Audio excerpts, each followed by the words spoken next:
और जनता से मिड्डा जी के लिए आशीर्वाद मांगे चौधरी वीरेंद्र सिंह जी से। भारत माता की वंदे, बीजेपी जिंदाबाद।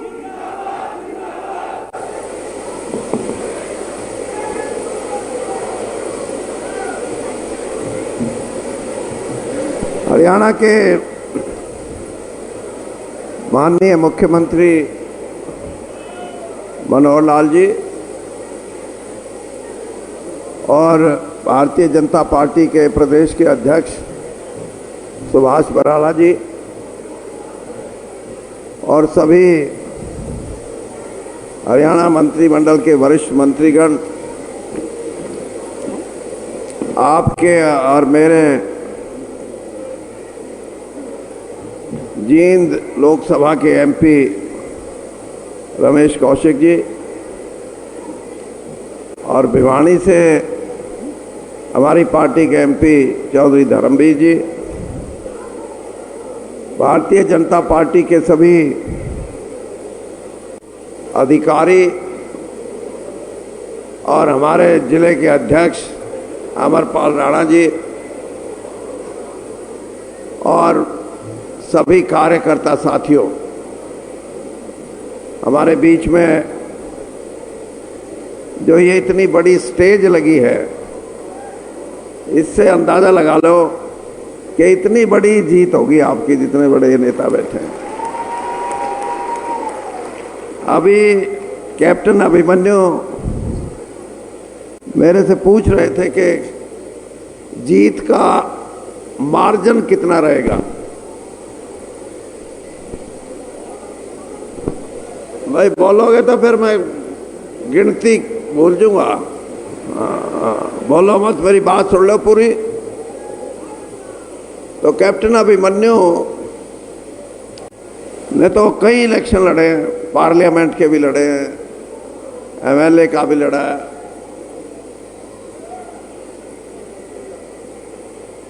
जीत हार का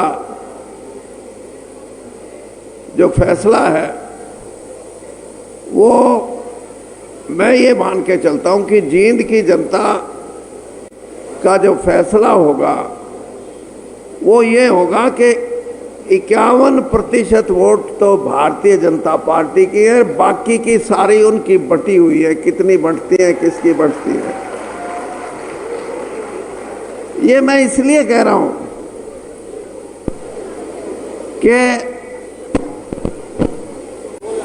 गरीब आदमी, गरीब की भी परिभाषा गलत है, मैं ये कहता हूं कि जो कमेरा वर्ग है वो आज भारतीय जनता पार्टी के साथ है, और जहां कमेरा वर्ग खड़ा होता है वहीं से जीत होती है।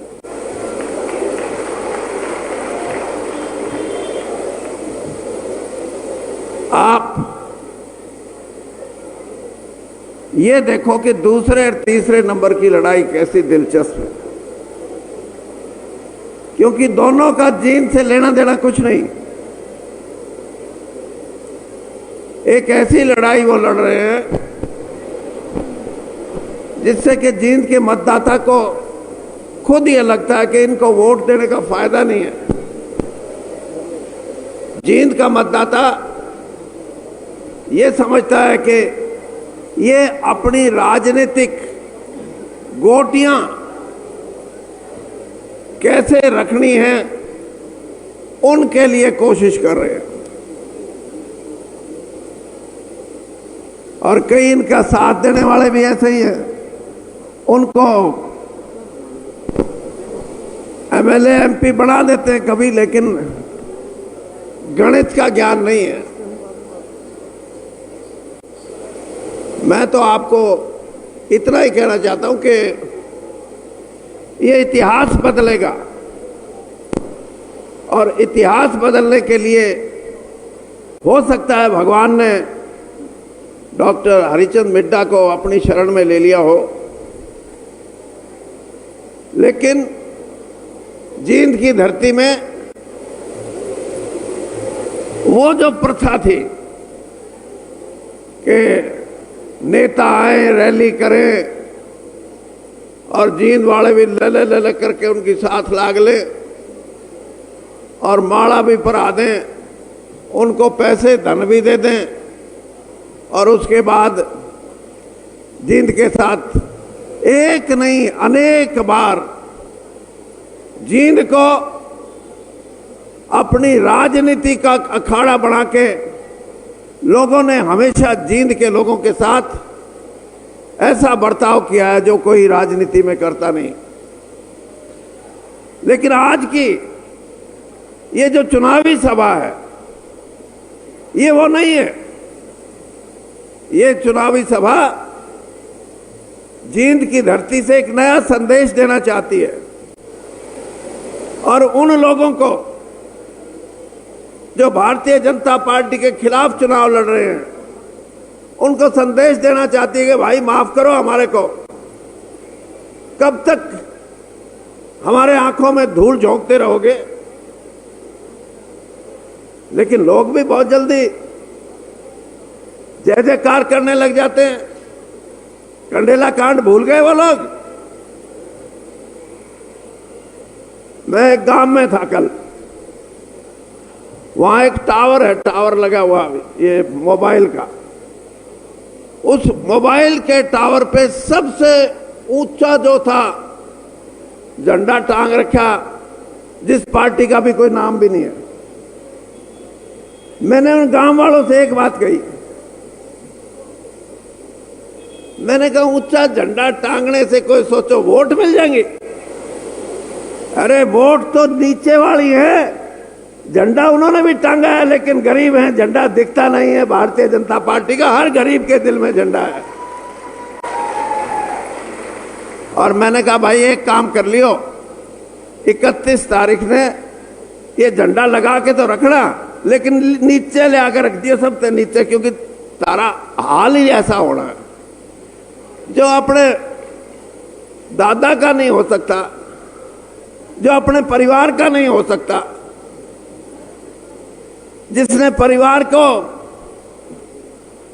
ऐसा कर दिया जैसे कोई पुराने जमाने में गद्दी हासिल करने के लिए बादशाह लोग अपने भाइयों को मरवा देते थे, अपने बाप को मरवा देते थे, अपने रिश्तेदारों तक को तबाह कर देते थे। ये जो सत्ता के भूखे जो लोग हैं, ये जींद की जनता में आके ये कहें अरे कम से कम हमारा तो ऐसी संस्कृति नहीं है, हमारे यहां तो अब भी हमारे परिवार इकट्ठे हैं, हमारे चाचा ताऊ, हमारे भतीजे, हमारी बहन इकट्ठा रहते हैं और इस चीज का गर्व करते हैं जींद के लोग। और वो परिवार को तबाह करके जींद की संस्कृति को तबाह करने के लिए यहां चुनाव लड़ने आए। किस मुंह से चुनाव लड़ रहे हैं? क्या मतलब है? जिस आदमी को अपने बड़ों का एहतराम नहीं होता, अपने बड़ों की इज्जत करना नहीं जानते, वो तुम्हारी इज्जत करेंगे, तुमसे प्यार करेंगे, इस इलाके का विकास करेंगे? हो नहीं सकता। और इसी तरीके से मैं ये कह रहा हूं कि आपको अपनी मान्यताओं को बदलना होगा। आपने अपने क्षेत्र में जाके जो लोग आज भारतीय जनता पार्टी के विरोध में ऐसी ताकतों को समर्थन दे रहे हैं जो इस इलाके के हित के लिए नहीं है, जो जींद की 14 लाख आबादी के लिए, उनके हित के लिए नहीं है, जो जींद की गरीब जनता के लिए हित के लिए नहीं है, उन लोगों को वोट देना जींद की जनता के साथ एक बड़ा बड़ा धोखा है। और यही नहीं, कांग्रेस ने भी अपना ऐसा प्रत्याशी उतारा जो ये कह रहा कि मेरे को अब की बार मौका दे दो, जींद की धरती पे राज लेके आऊंगा। ऐसे लोग आप नहीं जानते, ऐसे लोग पैदा वहीं होते हैं जहां इतिहास ऐसे लोगों को कभी मौका नहीं देता। मैं बात ये इसलिए कह रहा हूं कि कांग्रेस पार्टी के पास कोई कैंडिडेट बचा नहीं था और कांग्रेस पार्टी एक ऐसी पार्टी बन चुकी है हरियाणा में जो खोखली है, सिर्फ नारों तक सीमित रह गई और नारे भी वो नारे नहीं हैं जो गरीब की बात करने वाले नारे हो। नारे वो हैं कि हमें हमारी लुटी हुई जो सल्तनत है उसमें दोबारा से घुसने का मौका दे दो जींद के लोगों। हम तो मौका कैसे दे दें, और फिर ऊपर से इतने घपले हैं और हैं, कहीं सीबीआई पीछे है, कहीं ईडी पीछे है, और एक के बाद एक जो इन्होंने जनता के साथ लूट की थी उसका एक एक अध्याय खुल रहा, आपके सामने आ रहा है। ऐसे आदमियों को आज हमारे बीच में उतारा गया। आपसे मेरा सवाल है इस बात के लिए, क्या जींद की धरती के लोग इन बातों को समझते नहीं? अगर समझते हैं तो उनका वोट किसी भी प्रकार से ऐसी ताकतों के साथ नहीं जाना चाहिए। आपको समझना होगा, आपको सोचना होगा, और सिर्फ विकास की बात नहीं है। विकास के मामले में तो भारतीय जनता पार्टी ने यह दिखा दिया कि हम 90 के 90 हलकों में कहीं ये बात सोच के विकास नहीं करते कि हमारी पार्टी का एमएलए या नहीं है। 90 के 90 क्षेत्रों में समान विकास की परिभाषा अपनाई है। लेकिन मैं ये बात इसलिए कह रहा हूं कि मैंने जींद के लोगों में एक बड़ा भारी बदलाव देखा है। मुख्यमंत्री जी, एक गांव है बड़ौदी, उसमें मैं 4 दिन पहले जाके आया था। उस गांव में मैंने भी 3 इलेक्शन लड़े हैं पार्लियामेंट के, 40 वोट से ऊपर नहीं मिलती थी मेरे को। जिस दिन मैं उस गांव में गया, गांव के लोगों की नजरें बदली हुई थी। वो कह रहे थे कि किसी सरकार ने हमारे को कभी नौकरी नहीं दी और ये आपकी पता नहीं कैसी सरकार है, हमारे 7 लड़के लगा दिए।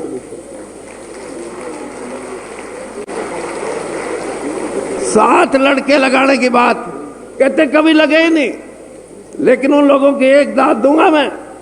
वो कहते हैं कि नौकरी हमारे को नहीं लगाते थे तो हम अपनी तैयारी करके फौज में जाते थे। अब पहली बार हमारे को ये लगा है कि सरकार में हमारा भी हिस्सा है। तो एक हमारे कार्यकर्ता ने कहा कि भाई अगर आपको इतनी खुशी है इस बात की तो आप भारतीय जनता पार्टी को अपने गांव से जिताओगे। एक स्वर में उन लोगों ने ये कहा कि अब की बार हमारी मशीन के देख लेना, निकाल लेना कि हम बड़ी संख्या में भारतीय जनता पार्टी के हमारे जो उम्मीदवार हैं उसको जिताएंगे। लेकिन ये हल्की तालियां बजती हैं, इसके लिए भी हमने तैयारी की है। हाँ, और तैयारी ये है कि भारतीय जनता पार्टी के हरियाणा भर से जितने भी हमारे साथी हैं, कार्यकर्ता हैं, उनके लिए भी हम ऐसी ही कोई स्कीम बनाएंगे ताकि कार्यकर्ता भी कहे हमारे भी 1-1, 2-2 आदमी फिट हो गए हैं। क्योंकि गाड़ी कार्यकर्ता से चलती है और कार्यकर्ता का सम्मान इस पार्टी में जितना है हमने कभी देखा नहीं, क्योंकि हम तो दूसरी पार्टी में थे। और दूसरी बात यह है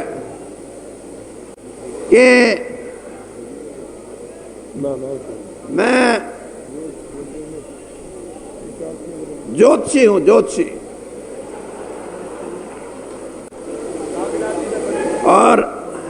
राम बिलास जी तो असली ज्योतिषी हैं, हाथ देखने वाले, ब्राह्मण के सपुत्र है और प्रकांड पंडित हैं, और भाषा का ज्ञान भी ऐसा है जैसे कोई यूपी का बोल रहा हो। हम तो देसी पंडित हैं, देसी।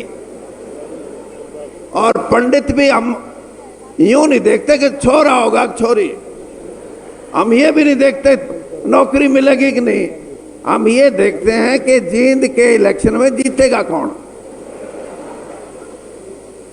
अब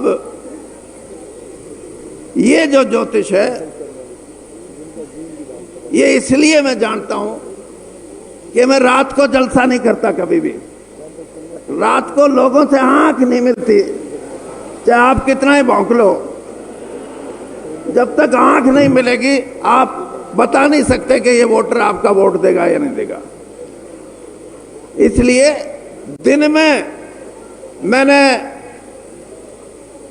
घूम के मतदाताओं से जो मेरा बात हुई है, उनकी आंखों की तरफ देखा है, उनकी बॉडी लैंग्वेज जिसको अंग्रेजी में बोलते हैं उसको देखा है, तो आज मैं ये कह सकता हूं कि 31 तारीख का जो परिणाम होगा वो हरियाणा की राजनीति में इतिहास रचने वाला परिणाम होगा। भारतीय जनता पार्टी ने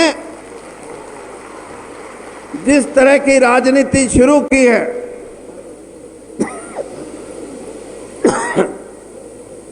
वो हरियाणा के लोग वैसी राजनीति चाहते हैं या नहीं चाहते हैं, आगे 5 साल का फैसला जो होगा वो जींद के चुनाव के परिणामों पे होगा। और लोग ये चाहते हैं कि हम तो 48 साल तक इन राजनेताओं के और इन राज पार्टियों के चक्कर में रहे, कांग्रेस से नाराज हो गए तो देवीलाल जी की पार्टी को वोट दे दिया, ओम प्रकाश चौटाला से नाराज हुए तो कांग्रेस को दे दिया, इसी चक्कर में रहे। पिछली बार भारतीय जनता पार्टी ने प्रधानमंत्री नरेंद्र मोदी के आशीर्वाद से एक निर्णायक फैसला लिया कि अब की बार हम अकेले चुनाव मैदान में जाएंगे, और स्पष्ट बहुमत लेके पहली बार हरियाणा में एक तीसरी पार्टी का उदय हुआ है। और जो तीसरी पार्टी भारतीय जनता पार्टी है वो दोनों की चाल से अलग है। वो राजनीति में एक ऐसी सोच पैदा करना चाहती है जिससे कि हमारे हरियाणा की संस्कृति और सभ्यता, जिससे हमारे हरियाणा के लोगों के आपस का भाईचारा वो मजबूत हो सके। और इसी प्रयास के तहत आज जैसे मैंने कहा कि कमेरा वर्ग इकट्ठा हुआ है, आप सोच नहीं सकते कितने बड़े बड़े परिणाम इस चुनाव के साथ बंधे हुए हैं।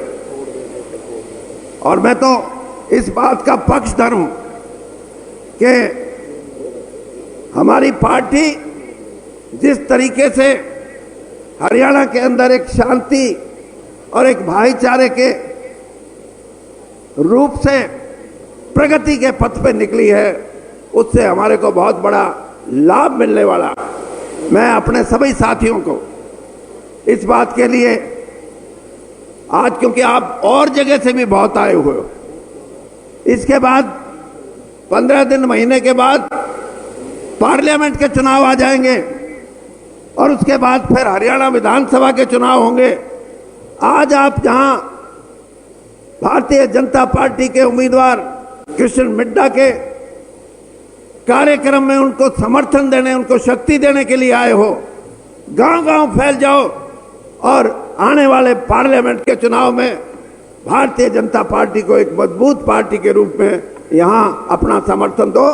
तो सारे देश की सियासत, क्योंकि ये भी बता दूं, जब मैं ज्योतिष की बात करता हूं तो मैं ये भी बता दूं कि आम आदमी उसके मन में भी ये है, और ये हमारे वाले है ना, हमारे वाले, पता है तुमने कौन हूं मैं?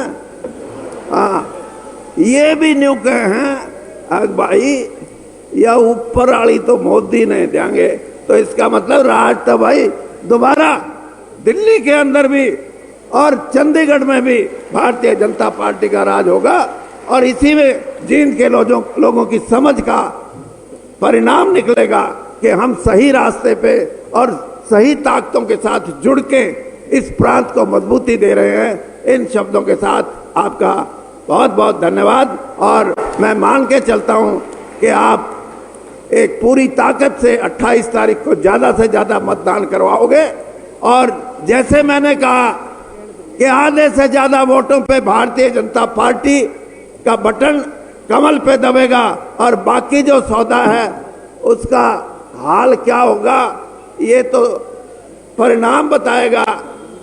लेकिन दिल्ली वाले भी बाट देखे हैं और इन छोरा का दादा भी बाट देखे हैं। ऐसा मचेगा कोहराम आपस में कि फैसले करने मुश्किल हो जाएंगे। धन्यवाद। भारत माता की। अब मैं आग्रह करूंगा हमारे इस जींद विधानसभा के प्रत्याशी डॉक्टर कृष्ण मिड्ढा जी से आए, वो भी 2-3 मिनट में आप सबसे आशीर्वाद लें जोरदार तालियों से। भारत माता की।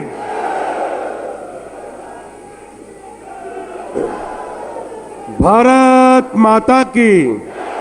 भारत माता की। प्रातः स्मरणीय हमारे माननीय मुख्यमंत्री जी